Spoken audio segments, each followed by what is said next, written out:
और रहनुमा नून लीग अता तारड़ की एक बार फिर अदालत को हदफे तनकीद बना दिया। कहा कि हमें अदालतों में बुलाया जाता है, लाडले से पूछा जाता है कि कब आओगे।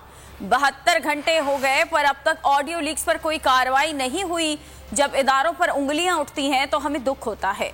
चीफ जस्टिस को ऑडियो लीक्स का नोटिस लेना चाहिए। अता तारड़ का कहना था कि गुलाम महमूद डोगर ने बतौर डीआईजी प्लॉट पर कब्जे की कोशिश की। शहबाज शरीफ ने गुलाम महमूद डोगर को कब्जे के इल्जाम में हटाया था।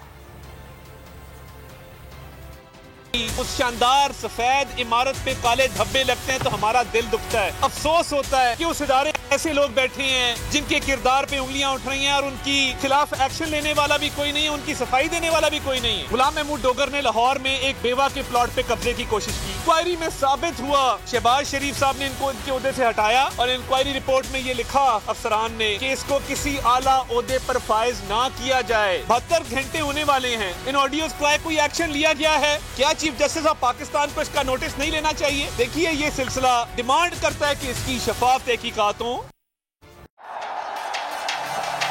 जिंदगी एक मैदान है और PSL 8 में हर टीम को छूना आसमान है। 6 टीमों के बीच धुआंधार लड़ाई।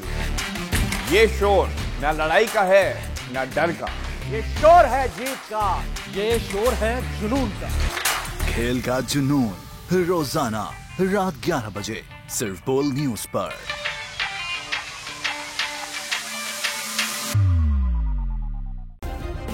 सब्सक्राइब करें और बेल दबाएं ताकि कोई खबर रह न जाए।